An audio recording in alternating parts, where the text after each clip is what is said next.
The window of self, up close and personal, yeah? We have a window behind us.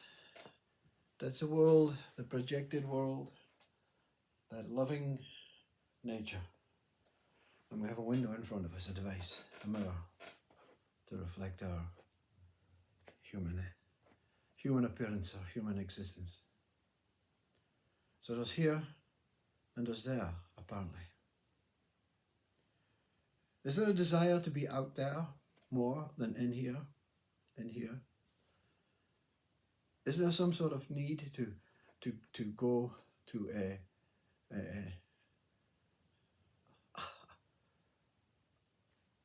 better place? The place in the center is the place that holds this whole existence together. This body, this soul, this spirit, this consciousness, whatever you want to call it, this presence, this awareness that can circulate this way, that way, and the other way, you know. There's three ways, really. There's a way of the mirror to reflect that what is already here, that is already visible, already formed, already perfect. Or is nature, again, already here, already formed, already perfect. Or there's that one inside that doesn't know about imperfection or perfection. It just is. It is beyond the inner and outer world. It is beyond the up and down world. It is beyond the desiring and non-desiring world. It is beyond the good and bad world. It is beyond all opposing state worlds. It is beyond I and consciousness. It is that. It's not discoverable. It's not to be found. It's not to be understood. It's not to be known. It's not to be imagined. It's not to be fantasized. It has to be experienced. There is only self-experience. And that self-experience is a tunneling, a wormhole out of this that we love. Can we give up and surrender that what we love? Nature? Can we give up looking at ourselves in the mirror? Can we give up the idea that I want to continue to be here? Or do we want to take that Ramana Maharshi approach, that Eckhart Tolle approach, the approach that most enlightened beings have taken, that surrendering, that giving up? I mean, what for? You see, because what's going to happen? Nothing, you see, but it's a better surrendering than surrendering the body, you see.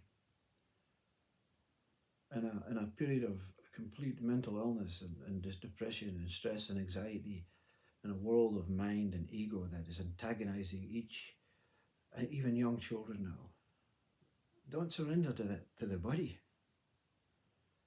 Surrender to the mind. Give up to the mind. Do it yourself, mind, yeah? Go, find your own food. Find your own nature. Find your own needs, your own desires. Find what you want without me. And that's the disappearance of thought. That's the antagonizing, that's the end and the annihilation of that mind, that ego mind, that thinks it's been searching on your behalf because you wanted, you desired it. No, you don't desire anything. You don't need anything. You have everything.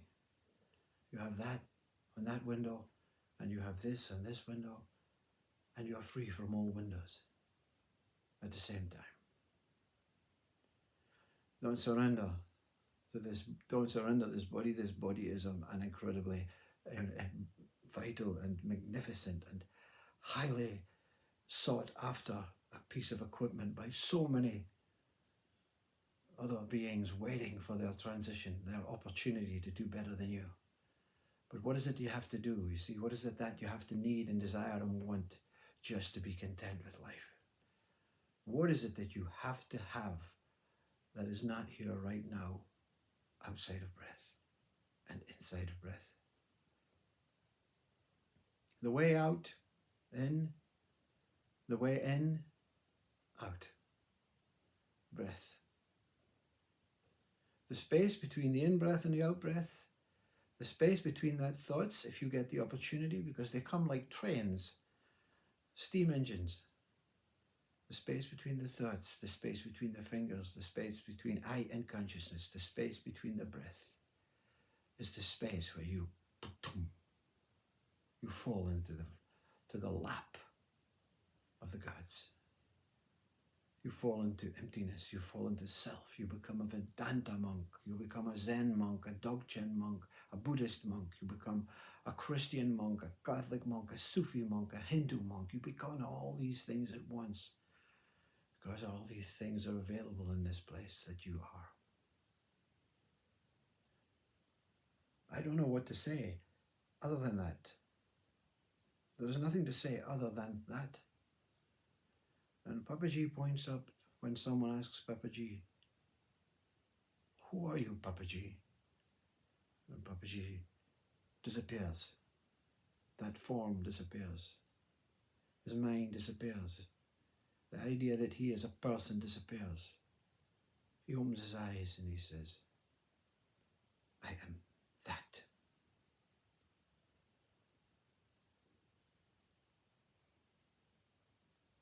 Be that. Be pure. Be whole. Be in the moment. Love the self. Love the window. Love nature. Love your being. Love your personage if you can. Just love everyone. And love cannot take you home. Once you are love, once you have experienced love, you are home. You are that place. You are that towering, beautiful, swirling Sufi, like a lighthouse, witnessing an incredible revelation of universes, stars, planets, trees, slugs, people, nature, the sun, revolving all around high. And then one day, when you've had enough and you surrender and give up, all of this swirling starts rewinding. And then suddenly the door opens and you're beyond I for a moment. Namaste.